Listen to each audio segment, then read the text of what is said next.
I was sitting in the marketing and sales seat for a digital marketing agency, and I noticed that if a marketer bought our tactical product, sometimes it would go well because a good strategy turned our tactics into reality and turned it into leads. But every once in a while, that marketer might have good leads, but sales couldn't close, and we were thrown out the door because we were the problem. Sometimes the opposite would happen. The sales leader over marketing and sales would be in charge. They wouldn't know how to deploy the tactics. So they're VP of sales and kind of marketing, and it wouldn't work, and we would be shown the door. And the person sitting over top of how that ended up being all the relationships with me, and I got tired of it. And I just said there had to be a better way to do this. We can't keep having marketing conversations and then point at sales as the problem. We can't have salespeople pointing at marketing a problem. But I am the world's biggest super fan. You're like a super fan. Welcome to the Business Superfans podcast. We will discuss how establishing business superfans from customers, employees, and business partners can elevate your success exponentially. Learn why these advocates are a key factor to achieving excellence in the world of commerce. We discuss the invaluable insights of business owners who have successfully implemented the strategies in the book to build their own team of devoted superfans. Gain insightful knowledge from the experts who create applications that help you create passionate superfans. This is the Business Superfans podcast with your host, Freddie D. Ready!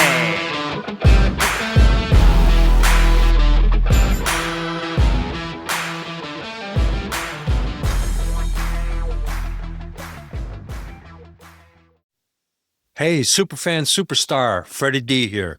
In this episode 88 of the Business Superfans podcast, we're joined by Kyle Mealy, a dynamic leader, gifted teacher, and energized speaker who's on a mission to unlock the trapped potential in entrepreneurial businesses and their leaders. As the founder of Next Level Revenue, Kyle serves as a fractional chief revenue officer, helping client service and reoccurring revenue businesses scale from 1 million to 10 million and beyond with predictable, profitable growth. With a track record that includes doubling revenue for a martial arts school and taking a digital marketing agency from 3 million to 7 million in under 3 years, Kyle brings both sharp strategy and infectious energy in every room he enters. His unique blend of humor, storytelling, and heart makes his lessons stick, whether he's in the boardroom or teaching his kids karate. You're in for an episode packed with insight, inspiration, and maybe a few laughs too.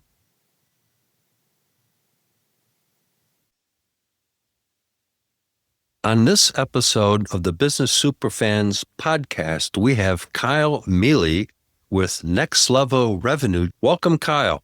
Thanks for having me. Excited to be here. So, Kyle, what is the backstory of how did Next Level Revenue come about? There's a lot of entry points into that story, but I think one that will sit well with your audience is it started with really tough customer experience in the digital marketing agency I was involved in. I was sitting in the marketing and sales seat for a digital marketing agency, and I noticed that if a marketer bought our tactical product, sometimes it would go well because a good strategy turned our tactics into reality and turned it into leads. But every once in a while, that marketer might have good leads, but sales couldn't close, and we were thrown out the door because we were the problem.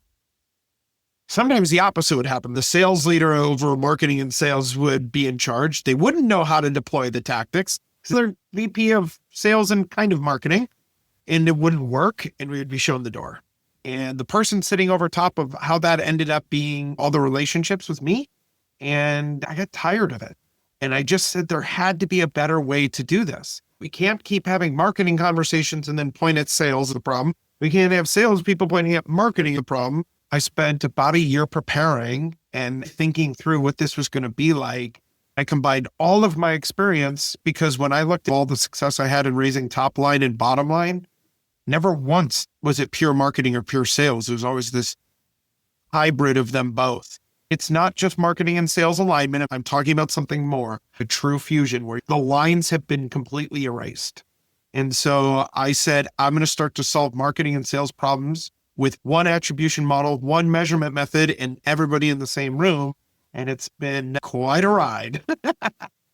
Well, sure, because they're really intertwined at the end of the day, because they go hand in hand. The messaging has got to be the same, and everybody's got to be on board with the messaging. If you think of a rowboat where you're racing, those racing rowboats with 4 people, they have to be all in line. They have to be in synchronization. Otherwise, you ain't going anywhere fast. Yep. We saw that usually there was an expertise in the room, a marketing expertise or a sales expertise. And so it was like the rowboat captain was only yelling at 2 of the 4 people on the rowboat. Right. And that's where I'm like, there's got to be a better way. I spent a year developing the intellectual property, building on all my past experience, brought it out to the marketplace, and we've seen some pretty amazing things since then. So what is it that you do? How do you step into a company and transform them? So what is our service called? Our service is fractional chief revenue officers for small business. It's a part-time executive to oversee the marketing and sales departments of your $1 to $15 million business.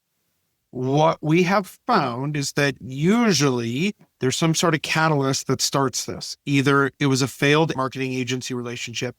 The classic is a bad sales hire, a bad VP of marketing and sales, or a bad VP of sales and marketing, or the owner is still running all the marketing and sales strategy and wants to escape that seat once and for all. The problem the market has told them is you've got to choose path A or path B because you don't have money for both. You can't really solve marketing and sales at the same time because marketing is expensive and so are salespeople. By having a fractional leader, you can get somebody who's done this before, who knows how to do it. And then we come in and we are not the expensive ones. I'm not trying to lower our value. It's like, no, we're the right price for what we do, but we're duct tape and popsicle sticks because it's not like we need it to be pretty or perfect. We need to make progress. And so how do we transform companies? We bring in this IP with this executive presence to bring them together with duct tape and popsicle sticks and grow profitably and predictably. And the important part is really getting everybody onto the same page. And that's what you're doing, is you're bringing everybody in the company, the whole team, into the rowboat so that everybody's part of the equation. They know where they're going, what they need to do, who needs to do what. And then you're the orchestrator or the coach that is propelling that company to go in that direction. Right. When I was deciding, I knew I was leave the agency. I knew I needed to do something different. And I was looking at what my gifts were and what my knowledge was. I realized that it all starts with marketing and then sales. Everybody wants to have this beautiful mission. Everybody wants to do something great to solve their customer's problem. Even in the nonprofit world, you do something special. Well, it's money that moves the machine. If I can influence that, we get to do some really fun stuff. The part I loved creating was the money machine, because that's when we actually solve people's problems. That's when we get to make the hires. That's when we get to have the team events. That's when we get to celebrate our success. It starts over there. And so I love being, and our team loves to be that catalyst. It's important because years ago, I was in charge of global sales for a software company. Whenever we hit milestones, I invited everybody into the conference room, brought in lunch, and it was impromptu, so I kept it as a surprise, which created more of the effect. I'd say, okay, Kyle, we got a quick meeting in the lunchroom at 12:45. I walked around personally to everybody and told them to be at the lunchroom at 12:45. Nobody had an idea what was going to happen, but all of a sudden food would be there. And I'd say, guess what? We just hit $50,000 in a month in net sales from a product that started from zero. And then, we hit 100,000. Well, we hit 150,000. Everybody was part of that. And that's what got the energy going into the company. Yes, that's exactly what I'm talking about. The energy in the company. Most people tell me I have a lot of energy and I'm very passionate. And that's the part I love. I love seeing, when we talk about the fusion, we're not talking about teams coming together. We're talking about teams playing on the same team without a realization that they were in different departments. Correct. So again, I'm going to hit on this because I see it all the time. People will react to our content to be like, yeah, you do alignment. And I'm like, no, let's use the Bears we were talking about earlier. Fred, in case the audience, I'm in Wisconsin and Freddie, you're in Chicago, or you spent a lot of time in Chicago. Classically, the Bears and the Packers have differing opinions on which team is better. That's a diplomatic way of putting it. All right. I respect that. You're never going to get the Packers, the offense and the defense to align on what they're doing. Like, that doesn't work on the inside the team. But if you stop thinking about it as offense and defense and we think about it, we are the Packers, and the only thing that matters is that score. When the scoreboard says 0-0, yes, we might have our special function, but we are one team, one score, period. And everybody has to play a part. And now we're not worried about, well, we'd make fun of the people in sports or cast them out as bad leaders when they blame the other half of their team. That isn't alignment. That's what I'm talking about when we talk about fusing marketing and sales. Because you're getting everybody into the vision, and now everybody's getting energized for the vision. And then just like I shared earlier, I share the W with everybody. I would even bring in the software developers because they're the guys that wrote the code. And so nobody ever thinks about them. But when I would bring them in, they felt excited because it was their work that created the software that we sold. It's critical to get momentum, because once you got everybody in, you get momentum. And when you have operations, like the people making the product or whatever it is, if it's SaaS or just service company, as excited and clear on what marketing and sales is selling, and it feels connected to the work the operations person is doing, and it's actually what they're good at, you create the energy we were talking about. And that moment is probably the thing I love the most. I don't think I've ever talked about the energy created by not just the marketing and sales starting to row together, but the other people on the boat also being like, hey, we're actually all rowing together now. And the boat gets a lot bigger. We start to have a lot more fun. That transcends to prospective customers, existing customers, suppliers, distributors, complementary businesses, and everybody else, because you feel it. It's contagious. When you deal with somebody on the phone or via email, you can still tell tonality in the emails because of the choices of words. You get that little feeling. Confidence. We're talking about confidence. Yeah.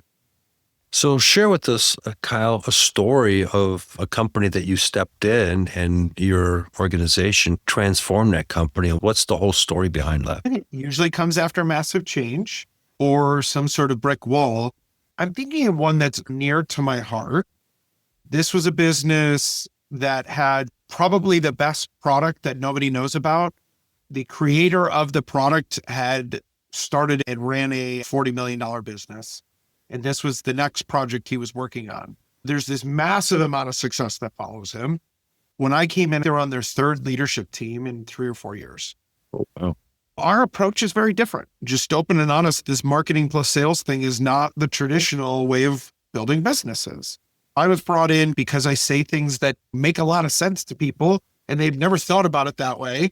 This was a chance to take this company that had never turned a profit in 3 years, had always had to do cash calls for the founders. From what I understand, there's some history I don't know, so I don't want to overspeak here. But I sat down at the leadership table. The founder who had started, looked around the table, and there already was a marketing person, a salesperson in this executive team. And he looked at the marketer. I see a marketer. He looked at the salesperson. I see a salesperson. He looked at me. What are you doing here? Which was a fair question. I go, all love and respect, open and honest. Here's my opinion on this. The marketer's going to do marketing things and the salesperson's going to do sales things. And those two rarely are aligned. More than alignment, we need to have one source of truth, one leader, one scorecard, one set of measurables, and one way of serving the customers. And that's my job. He goes, all right. And that company, telling the story of more than alignment, we brought in our IP and said, this is what the scorecard says. This is what we know for winning or losing. We're going to unlock your special gifts, but we're going to always meet as one team. So we as one team, we have one voice and we work together. And that team has turned a profit. It's actually a profitable business and there's no cash calls. And that happened in 5 months. Wow. That's an incredible story. So they're definitely super fans of what you did for that company, if they were negative for 3 years and 5 months, you turned them around to profitable. I mean, that's how you create superfans. Well, and it's so funny because I think you're right. And best I can humbly sidestep, I was very lucky. I've kind of poo-pooed on marketers and salespeople a little bit here, but the people on the team are incredibly gifted. They're great marketers and salespeople, incredible at their craft, but they would have walked in two different directions in two different boats. And so I don't think I get a lot of the credit for it. I think it's just the method that we have. That's the part I spend a lot of time on, is what creates that environment for the really great people to do really great work and make it clear what the right work is. I'll take credit for the method, but they did the work. Well, going back to our friends, the Packers and the Bears, there's a coach. There's a coach. And a coach drives the whole energy of the team. The coach drives the mission, gets everybody to play on the same team, go in the same direction. Each team has a coach for each department, right? You got the receivers, the quarterback, the punter, the return team, special teams. They've all got their own individual coaches. However, all that comes together by the one main coach, which is where you come in and you guys come in.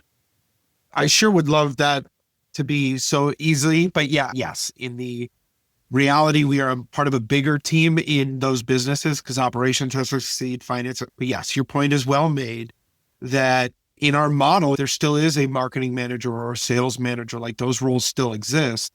But the marketing manager and the sales manager at that level of structure, they're on the revenue team. They're still on the revenue team. Right. We're the head coach of the offense. You're the head coach of the defense. The head coach is the one with the plan.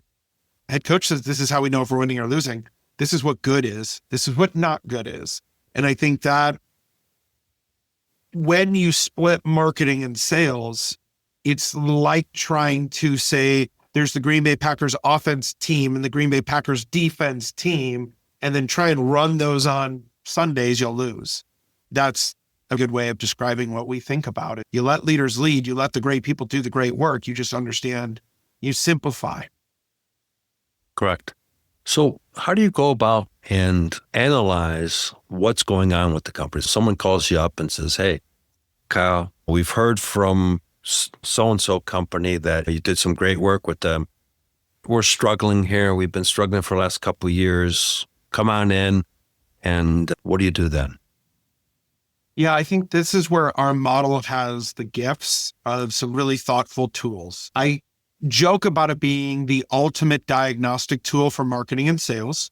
It's part of our core IP. It's called the revenue cascade. And remember, whenever I say revenue, I'm saying marketing and sales. Like they are one. It's like chocolate and peanut butter into a Reese's. When I say revenue, I'm really talking about both at the same time, not just sales, not just customer experience. I'm talking about everything.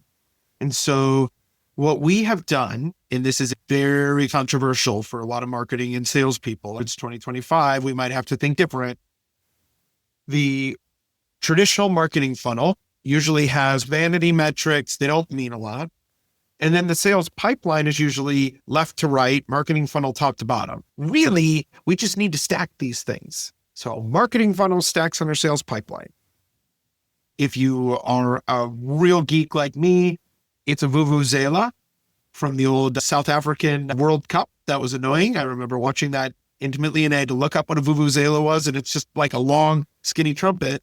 I really thought about it from like a conversion rate optimization. When you think about marketing funnel at the tippity top, the furthest outreach, where someone just happens to see your name on a logo as they walked by an event space, or you on a podcast, is classic awareness marketing. And if you can measure how many of those engagements you're having, how many people take a little step further and notice the drop-off rate, and do that for the next step in the marketing funnel, the next step. If you can measure all those fall-offs, that's where the idea of a cascade or like a waterfall comes in, and you can actually start to mathematically link those to your bottom line, which is what we do. That's what Revenue Cascade does. You can start to see the impact of top of the funnel marketing on your bottom line. And the tighter you can draw those connections, the better. And so what the Revenue Cascade is, it lays over all your marketing and sales data. It looks for the cancers, the blockages, the tumors, the clots, and then instead of trying to be like, we're going to come in with our strategy, we actually come in and look at the metrics and where the blockages are in your sales funnel, marketing funnel, sales pipeline. We're going to grab a specific strategy to deal with that singular portion of your funnel and then see how the flow works. It's not me guessing what the strategy is for you. It's not me saying this is our only strategy playbook. It is us actually looking at the math, and you can't hide from the math. And that has been the biggest lesson that our customers have realized. I don't know what the answer is on the strategy until we look at the math. Let's look at the math. Right. People always forget about good old math. But Like back of napkin math. I mean, it's not hard. It's like there was 1,000 here and 800 here. Is that good? I don't know. Let's see if we can do 2,000 and it goes to 1,600. Well, if it does, then okay, keep doing it. It's not like not doing anything crazy. if it goes from 1,000 to 800 to 400, Well, it's time to have a conversation about that part and see what's stuck. yeah, exactly, because a lot of times people don't spend a lot of time on the metrics, and you can get caught up in the metrics as well. So you got to be able to have it defined to where, okay, this is it, and I'm not going to go beyond and become analysis paralysis. Sometimes you get caught up in all the metrics and you ain't doing anything that you need to be doing because you're stuck in the metrics. Yeah. And when we talk about the great simplification, we don't get analysis paralysis. I see this a lot with CEOs who are thinking about us, or they just got that first report from a marketing agency and they see all these metrics and they're like, I don't know what this means. The agency's saying, it's great. It's great. Trust us. It's great. And I'm like, that isn't measuring the in-between. It isn't measuring the drop-off. And what really matters is the drop-off. I think that's what the revenue cascade does. It says the numbers are kind of moot. It's the rate of change between them. And if we just focus on that and say, can we improve that? That's the only question. And then we go try something. Progress over perfection. If there is improvement, go improve something else. And that's a simple process that just about anybody can get behind. It's like, go make a little progress. Great. Try something else. I'll share a story to drive the point home. I was a general manager of a software company for construction management. Founder was funding it, and we were making some sales, but we needed to grow. I put together a whole business plan to get investment money, the strategies to plan, what's in it for the investor, blah, blah, blah, the whole thing. He spent hours putting together a spreadsheet that mathematically added up. If we have this much money, we could hire this person. And it was just this monster-sized spreadsheet. And I would go to him and say, Jeff, the investor doesn't care about this stuff. It's going to be how much money you need, what are you going to do with my money, and how much money am I going to make back? That's it. Doesn't care about where it all goes and all these little things. But he was stuck in analysis paralysis, and the company ran out of cash. By the time he had his monster spreadsheet ready. Oops. Yep. Well, and that's another reason why we love, I think, Chief Revenue Officer has these undertones of enterprise sales. And we really want to be different because marketing doesn't talk about revenue and sales talks about sales. The thing that matters to business owners is revenue, top line, and bottom line. That's the other half of our equation that I probably need to do more diligence on. Raising top line feels good, but it does not equate to bottom line. That's something I take seriously because whenever I've been successful before I ran my own business, it was their mortgages that was behind that business. It wasn't somebody else's money. You can't lose. And you can't lose money because they're putting it out of their pocket to put it back in the business. One of our clients last year had a month where the profit at the end was like $395 or something silly. It's like, you're not going to run a business for $395. No, because you bring up a really good point here, Kyle, and I want to reemphasize that. And that is that a lot of business, especially small businesses, hit 1.5 million, 2 million in sales and think they're really crushing it. But they don't look at the bottom line and the net income and their actual net profit margin. And that's like, what? But I got money in the bank. But the reality is, just like you said, yeah, you ended up with $395. Go party. Good luck with that. And that, I think, is the danger of us calling it revenue. But that same client that was at $395, well, they ended up 6 months later profiting almost $37,000.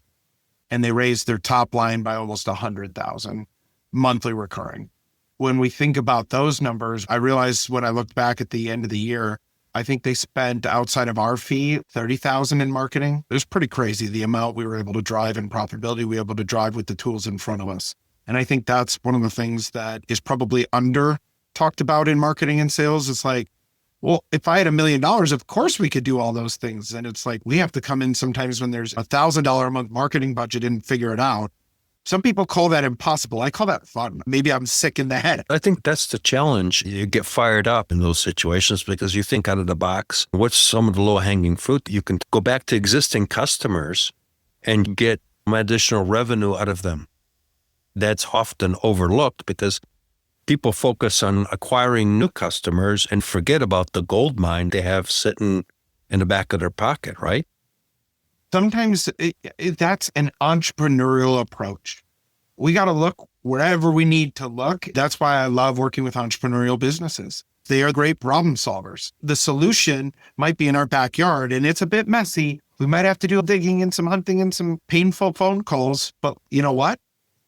Probably they're all ready for us. I couldn't agree more with that. And you probably got some super fans and they're ready to promote your business. You just need to ask them. You know, that's the other thing people forget to do in sales and marketing, asking their super fans for testimonials, referrals, recommendations, introductions, all that stuff. That's all the low-hanging fruit right there. People say, well, we got to get new business. We got to get new business. You got a whole army of salespeople right behind you that just needs to get fired up and know what to do. I think people undervalue the fans that they probably have in their business or underappreciate the importance of creating fans. I do think you make some really good points that there is some low-hanging fruit there usually. So I think a good steward of the marketing and sales programs has to look near before they look far. Look in the backyard and get everybody, like we talked before, start creating super fans inside the team. Start off with the culture in the company, the employees. So as we talked before, getting that energy going on because that's catchy. And now it goes into the customers, you're dealing with suppliers, the distributors, all that stuff starts to transform that business. I'm going to add another fine point to it. If you're working with duct tape and popsicle sticks and you don't have a lot of money to do this stuff, there's probably your highest gain effort for your least amount of, or your highest gain in cash for your least amount of effort sitting in one of those buckets. I think it's everything in balance, but I think our method says, let's look for the highest gain for the least amount of effort and let's do it mathematically, right? If you're sitting on a pool of 1,000 old customers and you haven't connected with them in 6 years or 5 years, start there maybe. If you didn't listen to that customer's feedback 6 months ago, a year ago, there's probably some fruit there on how to fix it and go back to them. Hey, we heard you, we fixed it. So I think that's all part of a modern way of thinking about marketing and sales leadership is measure or evaluate the impact before you decide that strategy. So I don't ever teach our fractional CROs come in and focus on customers first. I say, let's look at the math. The math will tell us where the opportunity is. And I can't tell you how often it might be just sitting here in the customer database. I have a saying, the little things are the big things. Yeah. And sometimes doing the little things of staying in contact with the customers, recognizing a customer for their achievements, all of a sudden they're going to go, wow, that's pretty cool. And they're going to be out there with their buddies and all of a sudden they're going to say, oh, you need to talk to my friend, Kyle. He's a great guy. And that's how it happens. Yeah. And it's funny you say that because in the B2B world, which is where we tend to spend a lot of our energy and time, this is extremely important in the B2C world it's important in the B2B world. One of the things we work on in this balance is, yes, your referral network, your fan network is huge. That's definitely making sure you have the best product available. But we see a lot of visionaries and CEOs get stuck when the referrals dry up. Referrals are hard to predict unless you have a very clear referral program. And that's kind of back to this math game where at some point you may have to go beyond the pale of your referral network and create some new fans. But if you start with the end in mind that you're going to create this raving fan, that's really a flywheel. If we can go get new, turn them into fans, they're going to push our referral engine a little bit harder too. So again, everything in balance, you got to know where the lowest effort, highest gain is. Oh, absolutely. And that's where your service comes in. It looks at all those components and says, how can we leverage with the least to get the most? You analyze that, and it may be that we need to tweak a little bit of the marketing strategy. We need to have our salespeople go back out to past existing customers, and collectively, all that starts to get everything to work together. Couldn't agree more. I ran into a company, had a negative NPS, and they refused to really change how they sold their product and service. Marketing sales gets really hard when nobody is impressed with your product or service. Yeah, go out of business. Yeah, it's called going out of business. That's just your indicator that you're on your way. So Right. I think it's usually not very hard to get a gauge of your customer's experience. We launched an NPS program with one of our clients 2 weeks ago. They've already got tons of feedback back. It took very little effort, 2 or 3 meetings. Outlook has an ability to create an NPS form in like 10 clicks, and you send it to your customer base. You'll know where you are today. When I think about a real low effort, high gain, you'll know what truth is. And the root of all growth is truth. Kyle, as we come close to the end here, it's been a phenomenal conversation. We could probably talk for several hours on this stuff. And great insights that you shared with our audience. Really appreciate your time on the show today. So how can people find and connect with you? Of LinkedIn, I think it is the place to be. So definitely LinkedIn, our website. If you have some of the pain points we've talked about and you're really ready for a different way of thinking about growth and you're serious, it's readyforthenextlevel.com. Okay. And if you have something for our listeners. I do not believe in gated content. I think that went away in the 2010s. If you go to readyforthenextlevel.com and navigate to the revenue cascade, it's just sitting there in one of the drop downs, you can download a PDF on how to use the revenue cascade. There's no email gate, no gotcha. It is a tool for you to use in the diagnostic of your marketing and sales efforts. Thank you so much, Kyle. We'll make sure that all that stuff is in the show notes. And again, thank you for being a guest on the Business Superfans podcast show. I appreciate it. It was a pleasure. Hey, Superfan Superstar Freddie D here. Before we wrap, here's your 3A playbook, attract, advocate, and accelerate your business power move for today. Here's this episode's top insight. Marketing and sales don't need alignment. They need to be fused into one unstoppable revenue team with one leader, one goal, and one scorecard.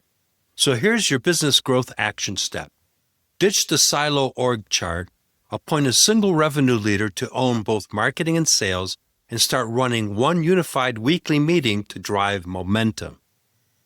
If today's conversation sparked an idea for you, share it with a fellow business leader who would benefit, and grab the full breakdown in the show notes. Let's accelerate together and start creating business superfans who not only champion your brand, but accelerate your growth. Thank you for joining us for another episode of the Business Superfans podcast. If you found today's conversation valuable, don't forget to hit that subscribe button, leave us a review, and share this episode with someone who could use these powerful insights to level up their business. Remember, creating business superfans isn't just about your customers. It's about fostering genuine, impactful connections across your entire business ecosystem. When you invest in those relationships, success doesn't just happen, it accelerates. Until next time, I'm your host, Freddie D. Let's keep building superfans, creating unstoppable momentum, and driving your business toward extraordinary success. See you in the next episode. We hope you took away some useful knowledge from today's episode of the Business Superfans podcast. The path to success relies on taking action. So go over to businesssuperfans.com and get your hands on the book if you haven't already. Join the Accelerator community and take that first step in generating a team of passionate supporters for your business. Join us on the next episode as we continue guiding you on your journey to achieve flourishing success in business.